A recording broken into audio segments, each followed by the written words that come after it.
দাদা, আমি একটু জানতে চাবো যে অনেকেই বলেন যে পশ্চিমবঙ্গের এই ক্ষমতার পরিবর্তন, যে তৃণমূল বিধায়ক মমতা ব্যানার্জির চ্যাপ্টার আপাতত ক্লোজ, বিজেপি আসছে, এটা বাংলাদেশের রাজনীতিতে একটা প্রভাব ফেলবে।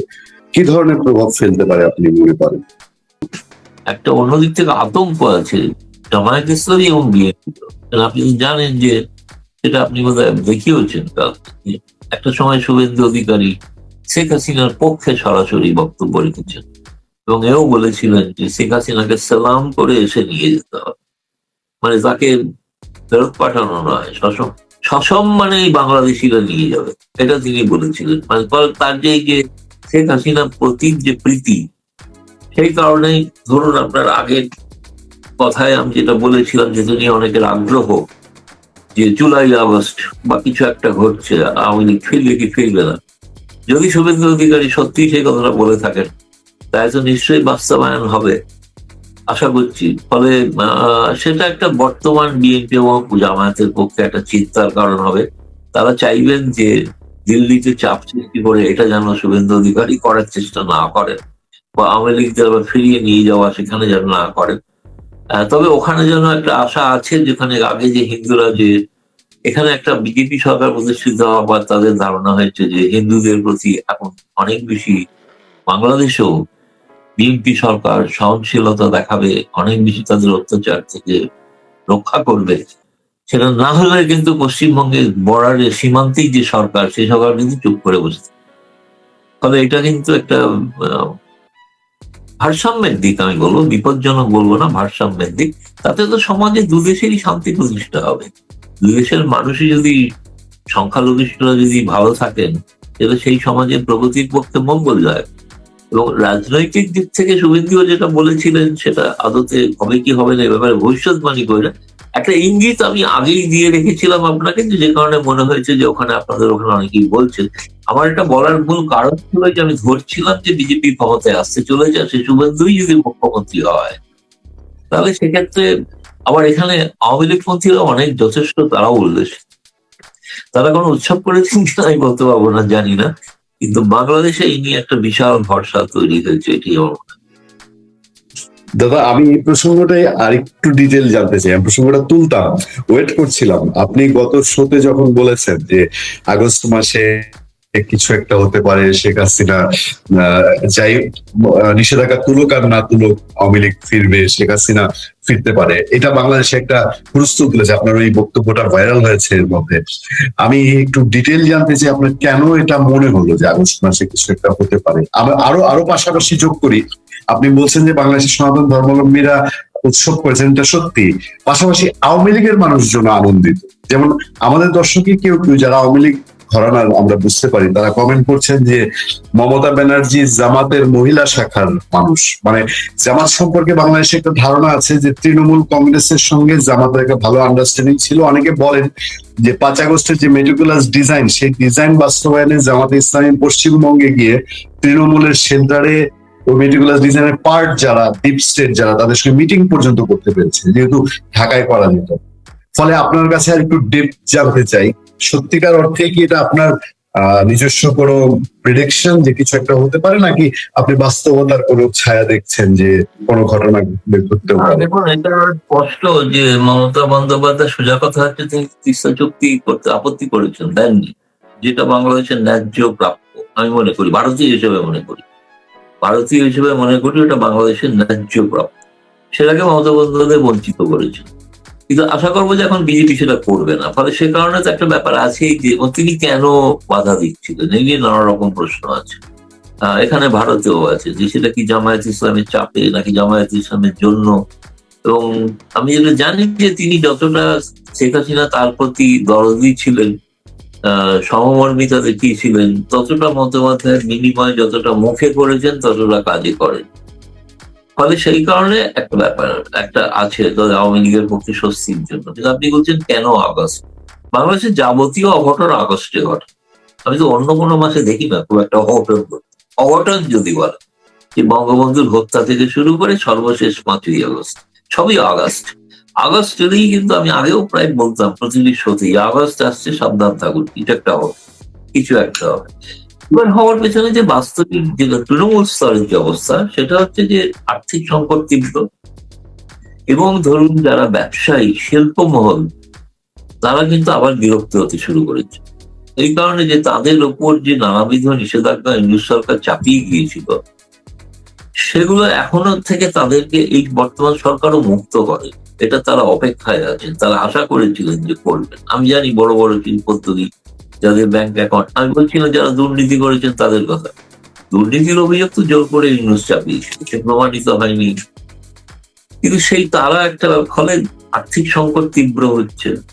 বর্তমানে পশ্চিম এশিয়ায় যে সংকট, তার কারণে যেমন এখানে সংকট তৈরি হচ্ছে জ্বালানি, কিন্তু একই সঙ্গে সেটা হচ্ছে যে রেমিটেন্স যেটা আপনাদের এখানে আসতো, সেটাও কিন্তু অনেকটা কমতে পারে। আর ফলে আর্থিক দিক থেকে একটা চাপ। দ্বিতীয়ত আপনি এই অবস্থাতেও দেখুন, এইটা আপনি যত যাই বলুন, যাকে গালি দিন আর ফ্যাসিস্ট বলুন, আপনি রূপপুর বিদ্যুৎ কেন্দ্র চালু করলেন, বাংলাদেশ একটা নিউক্লিয়ার পাওয়ার ক্লাবে যুক্ত হলো, এটা শেখাচ্ছেন।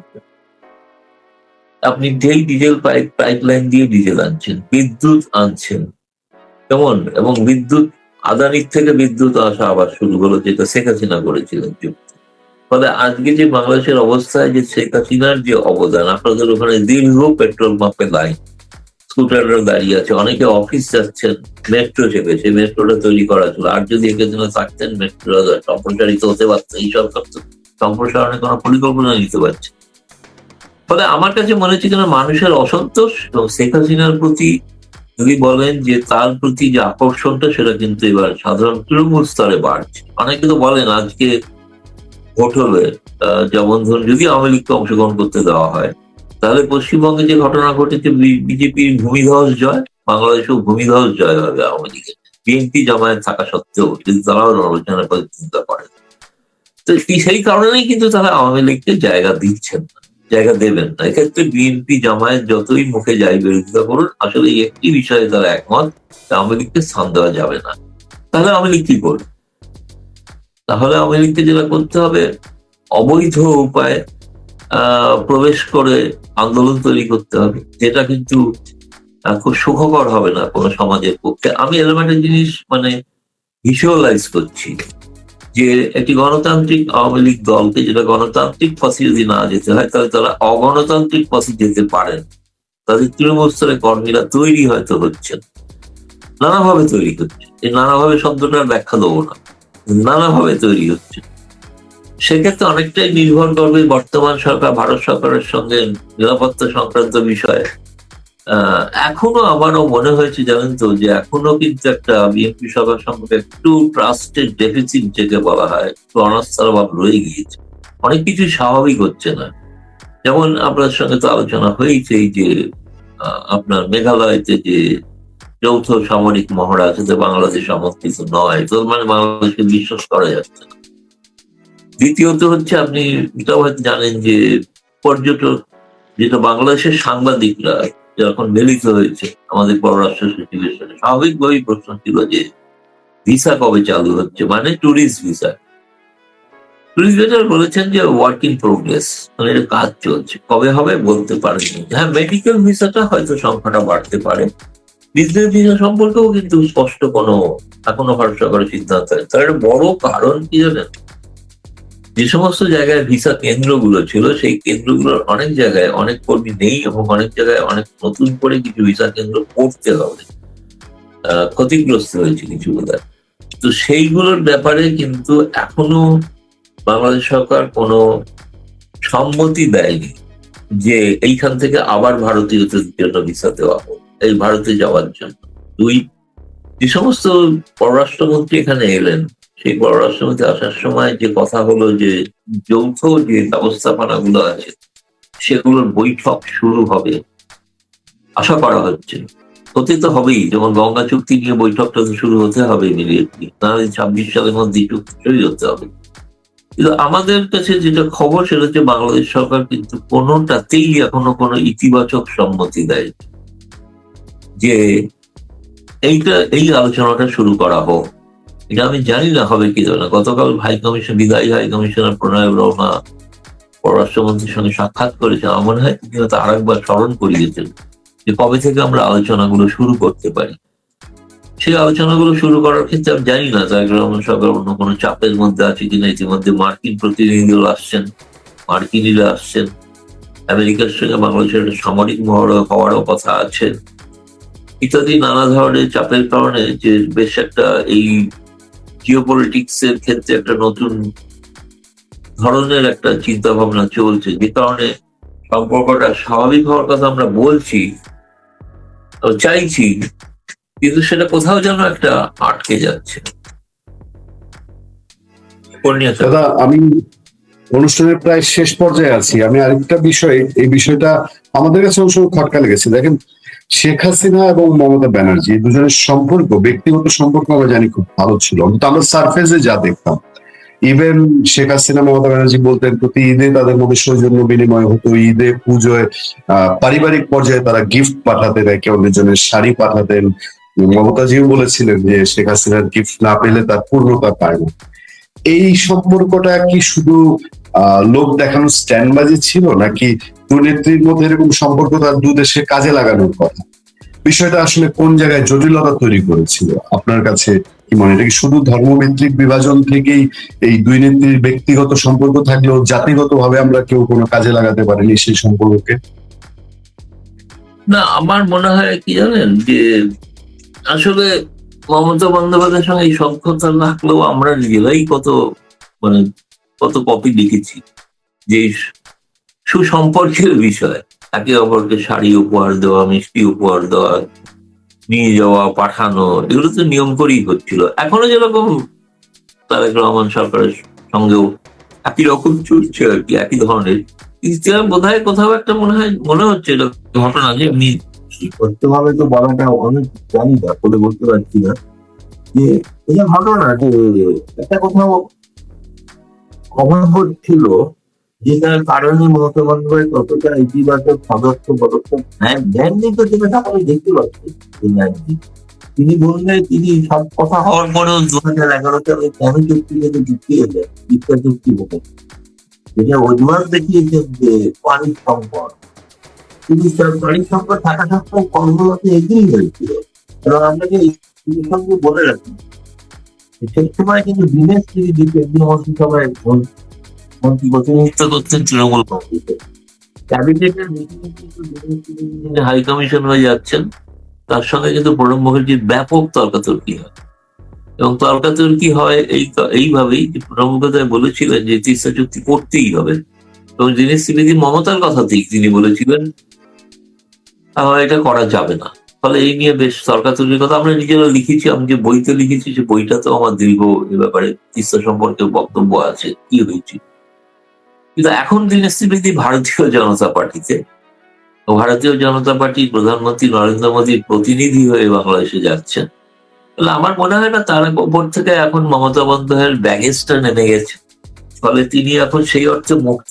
আশা করি তিনি প্রধানমন্ত্রী মোদী যেরকম চাইবেন সেরকম ধরনের সম্পর্কই রাখার চেষ্টা করবে না। তবে হ্যাঁ, এইটা বাংলাদেশের ক্ষেত্রে আমি বলবো যে আমি ব্যক্তিগতভাবে মনে করি যে এটা ঘটনা যে ভারতীয় জনতা পার্টি ক্ষমতায় আসায় আমার ধারণা যে বাংলাদেশের ক্ষেত্রে অনেক কিছু আমরা অনেক ইতিবাচক পদক্ষেপ দেখতে পাবো, যেটা মমতা বন্দ্যোপাধ্যায়ের সময় হচ্ছিল না। সবশেষ প্রশ্ন দাদা, আমি শেখ হাসিনা প্রসঙ্গে যেতে চাই। বাংলাদেশের বাস্তবতা যেটা, বাংলাদেশের মতো তৃতীয় বিশ্বের একটা দেশে ক্ষমতা পরিবর্তন বা জনগণের ম্যান্ডেট পাওয়াটা এটা খুব দুরূহ। এটার সাথে অনেক কিছু ইনভলভ থাকে, পরাশক্তিগুলোর খেলা ইনভলভ থাকে। শেখ হাসিনার জনপ্রিয়তা আপনি যাই বলেন, যে পর্যায়ে বলেন, বাস্তবতা বাংলাদেশের যে শেখ হাসিনা বা আওয়ামী লীগ আসবে, এখানে বাংলাদেশে আওয়ামী লীগ এবং শেখ হাসিনা বিরোধী যারা ওই সংসদের বিরোধী দল, সরকারি দল থাকলেও তারা একত্রিত হয়ে যায়। সেক্ষেত্রে আপনি যে বলছেন যে পরিস্থিতি যাই হোক শেখ হাসিনা ফেরা ত্বরান্বিত হতে পারে, এইটা আপনার কাছে কেন মনে হচ্ছে? আমি এটা দিয়ে আজকে অনুষ্ঠানটা শেষ করতে চাই। না, আপনাকে তো আমি কতগুলো ডেডলাইন বললাম, এবং যেটা বললাম যে যিনি সম্ভবত মুখ্যমন্ত্রী হতে চলেছেন তার প্রকাশ্য বক্তব্য এটা। তিনি যদি প্রকাশ্য বক্তব্য কথার জন্য বলে থাকেন, তা তো না, হয়তো সেই সময় তিনি বিএনপি বা জামায়াতকে একটু হুমকির চোখে দেখানোর জন্য বলে থাকতে পারেন। কতটা তার উপর তো কোনো নির্ভর করবে না, কিন্তু দীর্ঘকাল আমি মনে করছি যে সেটা সবটাই নির্ভর করবে তারেক রহমান সরকার ভারত সরকারের সঙ্গে কি ধরনের সম্পর্ক রাখতে চাইছে না তার উপরে। তা না হলে যদি ধরুন আজকে আওয়ামী লীগ যদি আওয়ামী লীগের সিদ্ধান্ত, আমি এটা আওয়ামী লীগের যারা নেতা নেত্রী কর্মী যারা এখানে আছেন তারা ভাবছেন যে এবার অনেকটা সময় দেওয়া হয়েছে, এবার যদি কোনো না দেওয়া হয় তাহলে আমাদের একটা ভিন্ন পথ ভাবতে হবে। তারা খালি চান সেই সময় যেন ভারত সরকার এটাতে কোনো বাধা না দেন, চোখ বুঝে থাকে। তারা তাদের মধ্যে কিছু করতে চান, তো সেইটা হওয়ার একটা সম্ভাবনা, আমি বলবো আশঙ্কা বলবো না, এগুলো সম্ভাবনা। এটা নির্ভর করবে তারেক রহমান সরকার কিভাবে, কিন্তু আমি যেটা শুনেছি তারেক রহমান জামায়াত এ ব্যাপারে একমত যে আওয়ামী লীগকে কোনোভাবেই কোনো স্পেস দেওয়া যাবে না। এটা যখন জানা যাচ্ছে স্পেস দেওয়া যাবে না, তখন তারা তো চিরকাল চুপ করে বসে থাকতে হবে। 4 কোটি অন্তত সমর্থক আছে বাংলাদেশ, সকলে সশস্ত্র নয়, কিন্তু বঙ্গবন্ধুর ডাকে যদি একদিন সবাই সশস্ত্র হতে পারে তো একদিন তো শেখ হাসিনার ডাকেও কেউ না কেউ হতে পারে, তাই না? তো সেই জন্য বলছি একটা বেশ ঘটনাবহুল আগামী দিনের বাংলাদেশ আমি এটা মনে করছি। আজ আমার রাজনৈতিক বিশ্লেষণ হিসেবে আমার কাছে কোনো নির্দিষ্ট তথ্য নেই যে আমি এইটা যে অমুক তারিখ থেকে এই ঘটবে, এরকম আমি বলছি না। আমি বলছি এই ঘটনাটা সৌভাগ্য হোক দুর্ভাগ্য হোক, এর আগের যেগুলো অতীতগুলো, কিন্তু আওয়ামী লীগের সময়ও কিন্তু আমি বলেছিলাম যে অঘটন ঘটবে। এবং সেই আমার বক্তব্য তদানীন্তন মানে ইউনূস সরকারের প্রেস সচিব তিনি ফেসবুকে পাবলিসিটি দিয়েছিলেন যে গৌতম রায় বলেছে। আমি তো 23 সালে বলেছিলাম, আমি যে বইটা লিখেছিলাম সেই বইটাতে এটাও লিখেছিলাম যে শেখ হাসিনা জয়ী বাবু মোহাম্মদ ইউনূস কিন্তু একটা গুরুত্বপূর্ণ নির্ণায়ক ভূমিকা নিতে চলেছেন, তখন নেননি তো, তিনি চলেছেন। তারপরে তিনি কিভাবে নিলেন সেটা সেই বই আগামী দিনে প্রকাশিত দ্রব্য, তখন হয়তো জানতে পারবেন ডিটেল। কিন্তু আমি বলছি সেটা তখন আমার জানা ছিল, ফলে এখনো আমার বিশ্লেষণই করছি এটা। আমি কোনো আমার একটা উপসংহার টানছি, তো কোনো একটা বিশ্লেষণ থেকে একটা উপসংহারে আসতে হবে। আর একটা পিএইচডি থিসিস এর মতো, তো সে থেকেই সেরকমই বলছি, সুনির্দিষ্ট কোনো কেউ যেন না ভাবে লেখে যে ডিপ স্টেটের লোক গৌতম রায় ডিপ স্টেট থেকে খবর পেয়ে লিখছে। আমি জানি ওই ঘটনাটা তো অনেক এখানেও আমার ডিজিএফআই এর লোকেরাও আমার সঙ্গে যোগাযোগ করছেন যে কথা বলতে চাই একটু, মানে তাকে তথ্য দেবো। তথ্য দিলে তো আমার তো দুটো তথ্য দেওয়ার কথা, এবং সেটা বলে আমি শেষ করি। সেটা হচ্ছে, প্রথম বলবো সমস্ত সাংবাদিকদের মুক্তি দিন, তাহলে ভারতীয় সাংবাদিকদের শুভেচ্ছা পাবেন। আর দ্বিতীয়ত হচ্ছে যে আপনি রাজনীতির স্বাভাবিক কর্মকাণ্ড করতে দিন, তাহলে কিন্তু ভারত আপনার পাশে শক্ত হবে।